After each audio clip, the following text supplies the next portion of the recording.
Well, hi there everyone and welcome to the channel. My name is Kareth and I'm so glad you're joining me today. I am so excited to share this recipe with you. So on my channel, one of the things I love to do is bring to you DIY mixes. So homemade mixes that you can keep on your pantry shelf. They're ready and waiting for you for whenever you need them. I've got a recipe for you today for some homemade DIY yellow cake mix. Here's a list of ingredients you'll need to make this. I'll put the exact recipe down in the description box below the video. I just love those mixes that you see on the internet. Maybe you've received one at Christmas, maybe you've given them to friends and family on different occasions, but they are just so cute. And you know it was made with love and they're gifted to you, and it's just like such a great idea to have that sitting on your shelf. I've noticed that on those little DIY cake mixes that you see on the internet, they always have a tag on there that says, when you're ready to make the cake, add 2 eggs, add a cup of milk and half a cup of oil, something like that on there. So the thing about that is when you need to make the cake, you have to have those things on hand. But my mix is legitimately different than anything else I've seen out there because it's a just add water mix. That's the only thing you need to add because the fat, the eggs, the milk, they're in the mix. It incorporates all of those things in the mix itself. You don't even have to add oil here. The fat is in the mix and you only have to add water. So it's really convenient. And y'all, it really is fantastic. It comes out just exactly like a boxed cake mix would taste. Now, the way I'm able to bring you a bouncy, tender, kind of spongy crumb is these techniques that I'm going to show you in this recipe. So if you want that light, fluffy, tender crumb, then you need to do this specific technique and this recipe that I'm going to show you today. You're going to love being able to give this as a gift. It starts out by processing some sugar in the food processor. So you need to get a really fine sugar. You can buy sugar that's ultra fine, like a caster sugar. I didn't have any, so I just processed my regular sugar in the food processor first for maybe 30 seconds or a minute, something like that. I wanted it ultra fine. And then I'm going to add the rest of the dry ingredients. I think it's best if you use cake flour. I don't have cake flour and I don't know that a lot of people do. So you can make your own cake flour by combining all-purpose flour with some cornstarch. And then the rest of these ingredients are pretty normal for a boxed cake mix. It's got baking powder. I'm going to put some salt in there. And I'm going to include instant milk powder. Instant milk powder is a little bit different than powdered milk. I've never made it with powdered milk. I'm kind of assuming it would work. And then also some scrambled egg mix from Thrive Life. I bought a bunch of these because they're going out of business and it bakes up beautifully. That is definitely one of the key ingredients here is this scrambled egg mix. I'm including butter powder in here because of the flavor, not because of the fat content. It doesn't have a lot of fat content, but the butter flavor is fantastic in here. I'm using both powdered vanilla and powdered almond extracts. If you don't have the powdered almond, don't go out and buy it. Don't worry about it. You can just use the vanilla. And then you want to pulse those dry ingredients and get them mixed before you add the fat. I'm using lard because this is what I grew up using. I like to use lard. I use it for all of my mixes, like my biscuit mix, my pie crust mix, that kind of thing. You could use shortening if you're a shortening kind of person. That should work just the same. I've never used it, but that's what I hear is that it will work the same. So you need to incorporate this really well into the dry mix so that it becomes a homogeneous mix. You want to let that go for probably 30 seconds or so in the food processor. And this is the texture and the consistency you're looking for in your cake mix. It should be nice and fine. And this is what you could keep stored on your pantry shelf. So I'm transferring that into a quart-sized jar. This recipe is going to make one 9-inch round cake.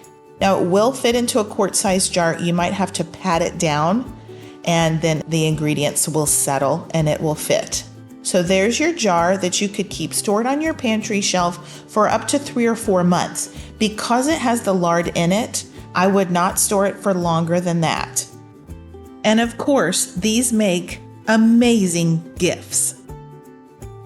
If you wanted to do a 9 by 13, you could make 2 of these, double this recipe. When you're ready to make this cake, you're going to get out a large bowl and add very hot water to it. And that's all you're going to have to add. I got that hot water straight out of my faucet, and I just got it as hot as it would come out. And the reason you want to add hot water is because it's going to help to melt the lard a little bit. You want it to be a really smooth batter. And then, just like you would do on a boxed cake mix, how they say with a hand mixer, fluff this up for about 1 to 2 minutes. You're going to do that exact same thing with my cake mix. You need to use a hand mixer and let it go between 1 and 2 minutes until you can see those ribbons developing in there. And you're incorporating a lot of air, and you're going to make this batter really light and fluffy. That's what you're looking for, is for the batter to ribbon on itself as you pour it in. You can lightly smooth it out. I've got some parchment paper lining my cake pan, but don't tap it down, okay? If you tap it, it kind of makes it more dense. So don't tap it, just bake it. And then you can just bake for however long it takes, so where it passes a toothpick test. I baked mine somewhere like 23 minutes, 25 minutes in a 350 oven. You have to let it cool completely, of course, before you ice your cake. I just peeled off that parchment paper, put it on a plate, and while it was baking, I made some icing. I make my icing out of butter, powdered sugar, cocoa powder, because I wanted chocolate icing, just a pinch of salt, a little bit of half and half, I think I put in there. And y'all, I'm not much of a baker. I don't know how to decorate cakes for sure. I mean, I didn't even make enough icing to do the sides of my cake. You'll see that in just a minute. But, whenever you make your icing, make sure you have enough to do the sides if that's what you want to do. My family, we just don't care. Just look at that cake. Didn't it turn out pretty? And what I like to do, you can serve it up at this point. If you just cut it into wedges, you'd probably get at least 8 good-sized pieces of cake. But what I like to do to pretend like we're fancy is I cut it in half and then I just stack it on itself. So it looks like, a really nice layered cake. And then you could get at least 6 pretty good sized wedges of cake out of that. And just look how gorgeous she is. She is so beautiful. Now, let me talk just a little bit about why we like boxed cake mixes, right? Not only are they convenient, they last for years on the shelf, but they're also very consistent when you bake them up. They're easy. It eliminates kind of user error because there's no experience required when you make a boxed cake mix. But the bad thing is they usually have preservatives, there's additives, they put stabilizers in there and emulsifiers so that your cake turns out, bouncy and tender and spongy and delicious and consistently wonderful every time. Well, mine doesn't have that in there, right? But just look at how bouncy she is whenever you put the edge of that fork against the icing, press down, and get that perfectly moist layer of yummy cake. This stuff is fantastic. I'm telling you, I'm so pleased with this recipe. And this is not my first version of it. Let me tell you, I have done several versions. This is the best recipe for a just add water DIY homemade cake mix. This is it. If you'll use my techniques that I talked about in this video, if you'll use this specific recipe, you're going to come out with a light, fluffy, bouncy, tender, delicious, and fantastic homemade cake. Now, if you enjoy my recipes, I do have a couple of cookbooks for meals in jars. So these are completely shelf stable. They're both available on Amazon in print form at this time.